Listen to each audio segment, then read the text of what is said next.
Halo Ngominers, apa kabar? Kembali kita berjumpa di Ngomin. Kita pertama bahas beberapa update transfer, kemudian tentu saja preview pertandingan Inter lawan Lazio. Oke, yang pertama ada target baru ini, wonderkidnya Palmeiras, katanya Vitor Reis namanya. Nah, aku sih sudah lihat, tapi gini. Aku nggak terlalu impress, tidak terlalu terkesan dengan pemain ini.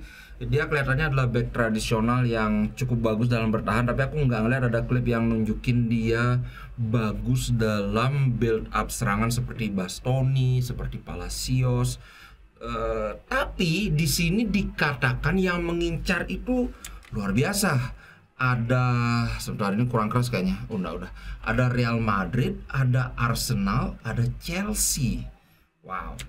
Kalau ini nama-nama besar aja nih kan. Nah, cuman takutnya adalah ini cuma di blow up sama media aja supaya kayak naik lah harganya begitu. Nanti kalau ada perkembangan lagi tentang Vitor Reis ini, biasanya kalau begitu sudah ada gosip-gosip itu akan muncul lagi lebih banyak highlightnya dia. Tapi kalau yang sudah aku lihat kayaknya masih bagusan Palacios gitu. Oke, berikutnya adalah transfer juga, tapi kali ini pemain Inter yang diincar. Tahu kan ini siapa? Ini Esposito, Pio Esposito.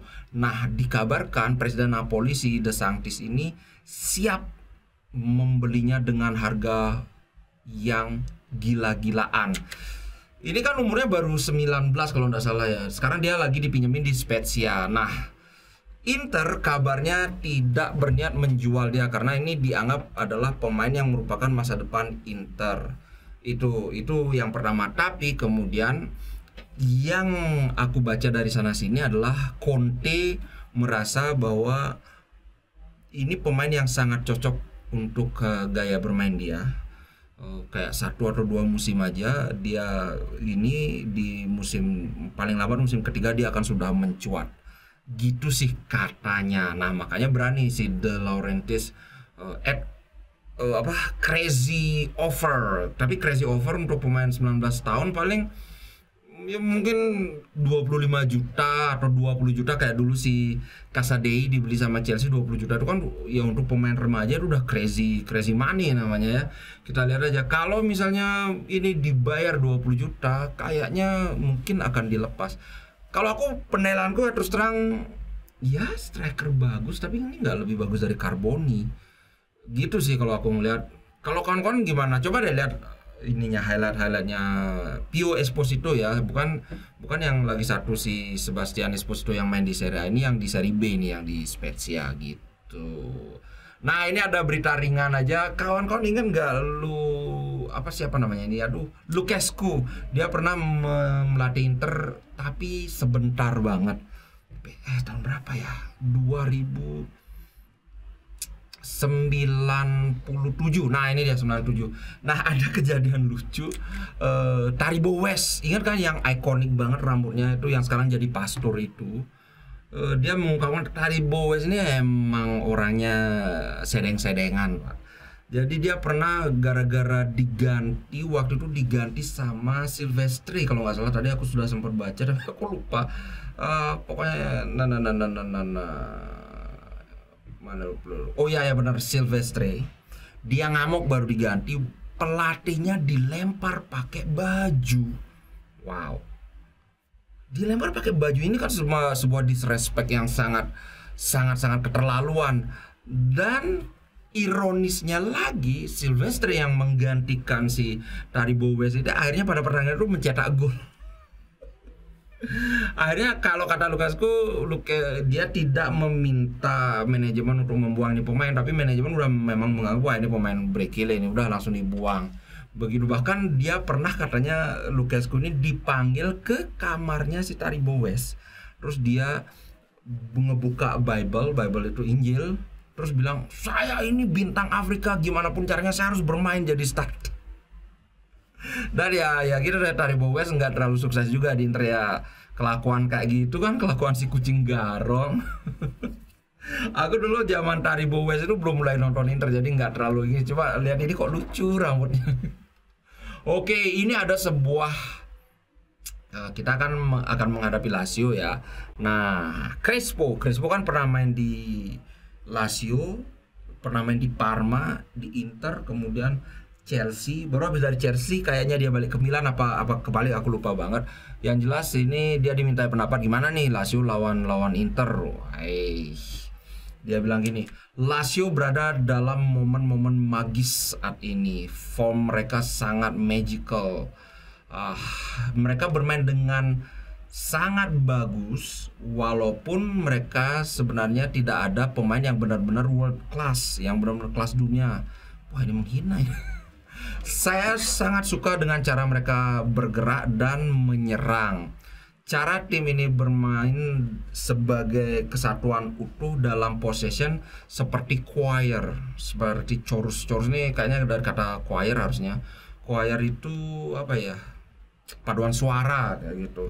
Nah, kamu bisa lihat bahwa mereka punya keberanian dan mereka itu tidak pernah puas. Nah, kemudian tentang Inter dia bilang gini, Inter sangat-sangat solid. Mereka memiliki pemain bertahan yang sangat berpengalaman, yang sangat sulit dilewati, dan lapangan tengah mereka komplit, tapi tidak pada saat lawan Leverkusen.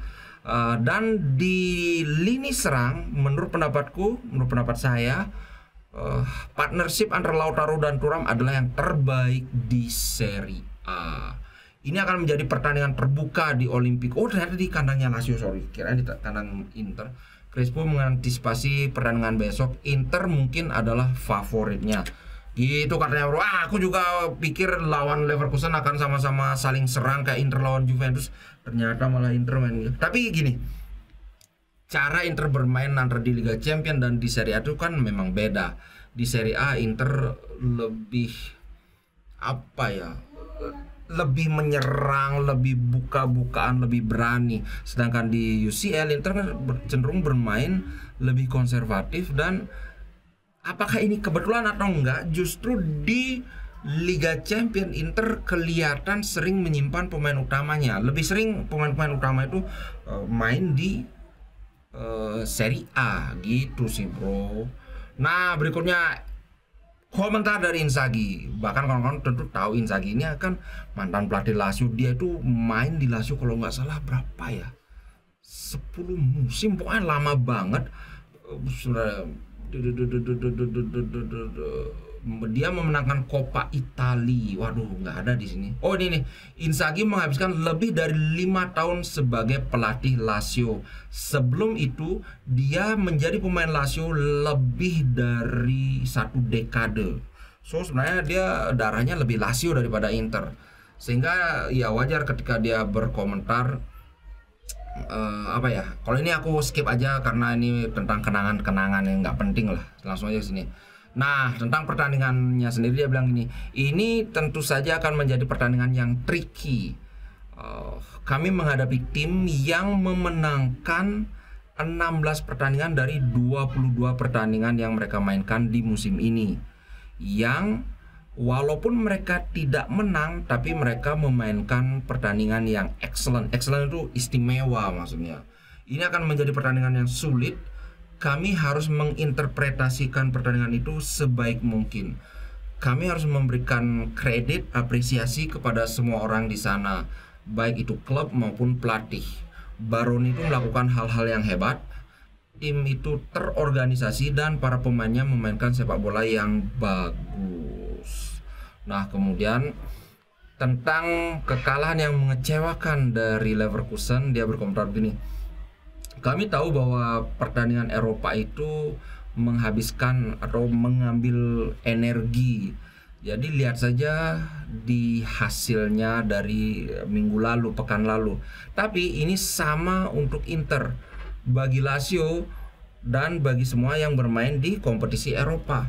Bermain di Eropa adalah sumber dari kebanggaan dan prestige. Prestige itu ya kebanggaan juga. Gengsi lah, lebih ke gengsi.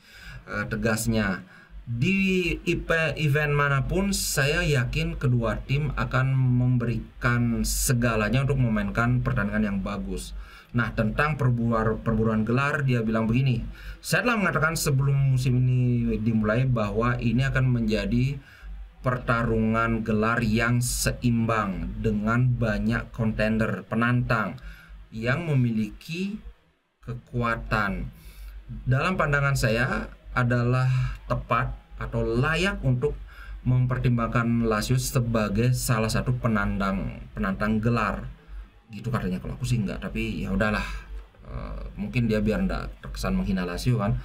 Karena lebih dari tempat mereka di posisi klasemen, mereka memiliki style bermain atau gaya bermain yang sangat terorganisir yang bisa membuat mereka tetap berada di perburuan gelar itu. Wah, ini kalau aku kan cuma penonton biasa. Kalau Inzaghi ini kan pelatih, analisa pelatih jelas lebih moncer dong. Tapi nah sekarang apakah analisanya itu benar analisa murni atau sekedar lip service aja, kan itu yang kita nggak tahu kan.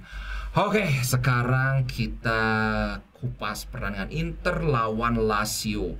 Ini akan menjadi pertandingan yang seru, pertandingan yang sangat penting karena Inter dan Lazio memiliki poin yang sama, yaitu 31. Seperti yang aku bilang, aku akan menganggap pertandingan tunda lawan Fiorentina itu nggak ada, udah kalah dah itu. Jadi sekarang itu kita poinnya sama dengan Lazio 31. Kalau kita bisa menang, kita bisa mempersempit jarak dengan Napoli 34 jadinya. 31 tambah 3 kan 34. Dan juga tentu saja mempersempit jarak dengan Atalanta. Ini yang sangat penting. Ini yang bikin kenapa seolah-olah Inzaghi itu selalu menganggap lebih penting pertandingan di Serie A dibandingkan UCL. Karena sampai pertandingan kemarin, pertandingan UCL itu kalau Inter kalah, Inter masih ada di posisi yang bagus untuk lolos. Sedangkan di sini karena ketatnya persaingan ini, kalau sampai Inter kalah, bayangin, kalau sampai Inter kalah, Lazio itu nilainya dia akan menjadi 34, disalip sama Lazio. Kemudian Fiorentina, aku nggak tahu mereka lawan apa nih. Fiorentina sudah menang, dia 3-1 juga tetap. Disalip sama Lazio. Kalau Juventus sudah at least terlempar dari 4 besar karena disalip sama Lazio sebenarnya. Enggak ding, tetap di posisi 4 besar, cuman nilainya ya akan jauh dari Atalanta. 37 ke 31 itu kan selisih 6 poin. Itu 2 kemenangan. Jadi kita harus menang 2 kali, Atalanta harus kalah 2 kali. Sama Napoli juga gitu.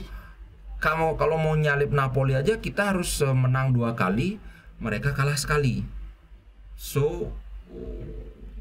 Bukan kalah sekali. Kalau mereka menang kan jadi 38. 31 tambah 6 jadi 37. Mereka harus kalah 2 kali juga, atau kalah sekali, seri sekali, baru kita bisa menyalip Napoli. Jadi kalau kita sampai kalah ini lawan Lazio, susah banget untuk tetap berada di perburuan Scudetto. Tapi kalau untuk sekedar lolos ke Liga Champions, aku sangat yakin bisa gitu. Menurut itu yang bikin Inzaghi sangat takut mengambil resiko di Serie A, sehingga lebih sering pemain-pemain terkuatnya itu diadu di Serie A begitu. Nah, untuk pertandingan Inter lawan Lazio, kita mulai dari Lazio ya. Setelah mereka kalah dari Parma 1-3, Lazio sukses mencatatkan 3 kemenangan beruntun di semua ajang. Nah, sebaliknya, usai menang 3 kali berturut-turut minus laga lawan Fiorentina, Inter justru mengalami anti klimaks dengan kalah di Eropa lawan Leverkusen. Setelah dipecundangi Parma, Lazio memenangi 2 pertemuan lawan Napoli. 2 kali loh menang lawan Napoli, 3-1 sama 1-0. 3-1, kemudian dia juga mengalahkan Ajax 3-1 di Liga Eropa. Oke lah, Liga Eropa masih di bawahnya Liga Champions, tapi tetap aja sebuah prestasi itu kan, biar nggak diakui bahwa Serie A itu digendong Roma terus. Nah, kemenangan di Amsterdam ya. Halo Mominers, aduh sorry tadi ada masalah, gila anakku step dan sekarang opname di rumah sakit udah gitu. Ibuku juga sakit, harus dibawa ke rumah sakit juga tadi, asmanya kumat. Mumet anyway, show must go on ya. Sekarang anakku sudah dapat kamar, yang nungguin itu istriku. Aduh, sampai mana tadi aku lupa. Oke, langsung saja. Gini. besok dini hari jam 3.45 Inter lawan Lazio di kandang Lazio, kita live reaction seperti biasanya. Tapi mohon maaf nanti akan ada anakku kelihatan di sana. Tapi enggak sih, kelihatan akan ketutupan ini nanti ya.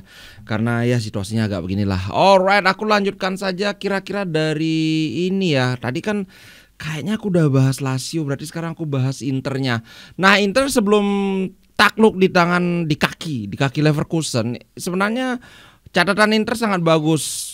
Menang lawan Verona 5-0, kemudian lawan Leipzig 1-0, apalagi.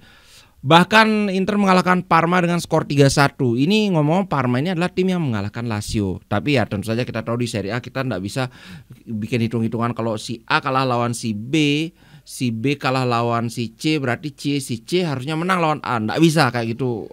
Hasilnya itu bisa aneh. Kayak Juventus menang lawan Manchester City, treble winner loh itu Manchester City. Tapi toto lawan Venezia, tim yang ada di bontot Serie A, hampir kalah. Bahkan di menit keberapa itu pun pakai penalti baru bisa menyamakan kedudukan. Ngomong, sorry tadi di bagian pertama itu ternyata aku lupa ngaktifin mikrofon yang ini. Jadi ternyata itu pakai mikrofon dari sana sehingga suaranya agak beda lah, agak kurang bagus. Oke.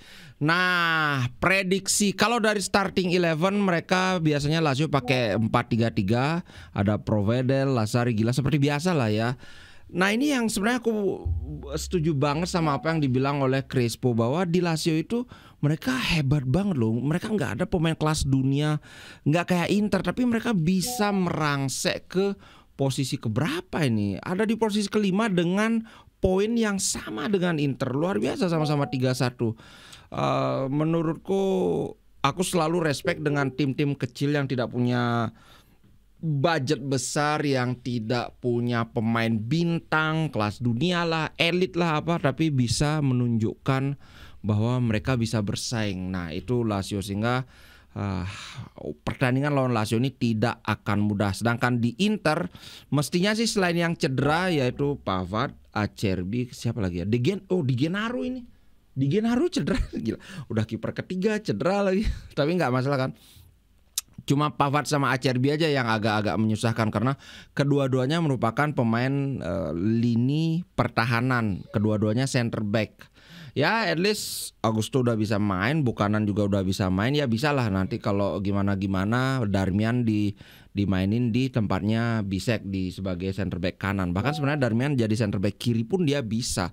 Inilah pentingnya kita punya pemain yang seperti Darmian. Enggak istimewa tapi bisa ditaruh di mana saja. Oke, itu kalau prediksi formasi Inter ya jelas 3-5-2, Sommer di belakang, di depan Bisek, De Vrij, kemudian Bastoni, karena ada 6 hari jeda kan, walaupun sempat terperangkap di Jerman kan, tapi tetap aja ya 5 hari lah jadinya jedanya. Kemudian Dumfries mestinya main di kanan, kemudian di kiri Di Marco. Di tengah aku rasa Inzaghi akan kembali dengan trio andalannya Hakan, Barella, kemudian Mkhitaryan di CM kiri, center midfielder kiri. Kemudian di depan kita akan menyaksikan lagi duet Lautaro dan Thuram, duet terkuat di Serie A. Semoga Lautaro bisa ngegol. Udah kangen lah sekali aku lihat Lautaro keluar gaya gitu itu loh. Oke. Nah, kalau di sini head to head Lazio menang 39 kali lawan Inter. Serinya 55 kali, Inter Milan menang 68 kali, hampir 2 kali lipat lah ya. Mestinya tidak ada masalah ya. Kemudian 5 pertemuan terakhir 1 sama Lazio, tapi sebelumnya di Supercoppa Inter menghancurkan Lazio 3-0. Dan ya terakhir Inter kalah lawan Lazio itu adalah di musim 2022-2023 di pertemuan pertama di kandang Lazio, yaitu 3-1. Oke, selebihnya Inter yang menguasai. Kemudian 5 pertandingan Lazio seri kalah menang. Sedangkan Inter menang X apa? Oh ya yang lawan Fiorentina ini X dihentikan di menit ke-16. Kemudian menang baru terus kalah lawan Leverkusen. Kemudian ya ini ada kan 5-0 lawan Verona, lawan Leipzig 1-0, lawan Fiorentina masih ditangguhkan, lawan 3-1 lawan Parma dan akhirnya nyerah 1-0 lawan Leverkusen. Nah, ini statistik yang menarik nih. Lazio kalah 3 kali dan tanpa kemenangan dalam 4 laga terakhir lawan Inter. 3 kali itu tadi udah dibahas ya. Lazio cuma menang 3 kali dalam 8 laga kandang terakhir lawan Inter. Oke. Statistik berpihak pada Inter. Kemudian Lazio di Serie A musim ini. Lazio kenapa ini kok? Aku baru sadar ini ku bengong. Sebentar. Kenapa kok udah aku hilangin aja. Gila, aku baru sadar ini ku bengong. Ya udah, ndak kelihatan, ndak kelihatan kalau aku lagi liatin ini. Atau nggak usah aku liatin deh. Lazio belum terkalahkan dalam laga kandangnya di Serie A musim ini. Menang 6 kali, seri 1 kali, kalah 0 kali. Oke. Lazio selalu menang dalam 5 laga kandang terakhir di Serie A. 2-1 lawan Verona. Wow. 2-1 lawan Empoli, 3-0 lawan Genoa, 2-1 lawan Cagliari, 3-0 lawan Bologna. Wih, lumayan juga nih, ngeri nih. Inter di Serie A musim ini menang 9 kali, seri 4 kali, kalah 1 kali. Ini terlalu banyak sih serinya kalau Inter kalau menurutku. Golnya 34 berbanding 15. Tanpa menghitung laga kontra Fiorentina, Inter tidak terkalahkan dalam 9 laga terakhir di Serie A. Menang 7 kali, seri 2 kali. Kemudian berikutnya, Inter belum terkalahkan dalam laga-laga tandangnya di Serie A musim ini. Oh kan, selalu loh, dari dulu selalu Inter laga tandang itu lebih kuat daripada kandang. Aneh kan memang. Kemudian Inter selalu clean sheet dalam 3 laga tandang terakhir di Serie A. Oke, bagus. Dan Inter selalu menang dalam 4 laga tandang terakhir di Serie A. 3-2 lawan Udinese, 1-0 lawan Roma, 3-0 lawan Empoli, 5-0 lawan Verona. Waduh, prediksi mereka itu satu sama. Nggak bisa lah, Inter lah yang menang. Wah, ini kok muncul lagi? Waduh, aku matiin lagi. Lupa selalu aku. Harus menang Inter karena aku udah kalah lawan Leverkusen. Masalah bertumpuk-tumpuk, ini hanya kemenangan Inter yang bisa memberikan hiburan pada hati yang lagi semrawut ini. Guys, jangan lupa besok aku benar-benar ini nih live reaction, kita nikmati bersama-sama. Siapkan dompet kalian buat nyawa.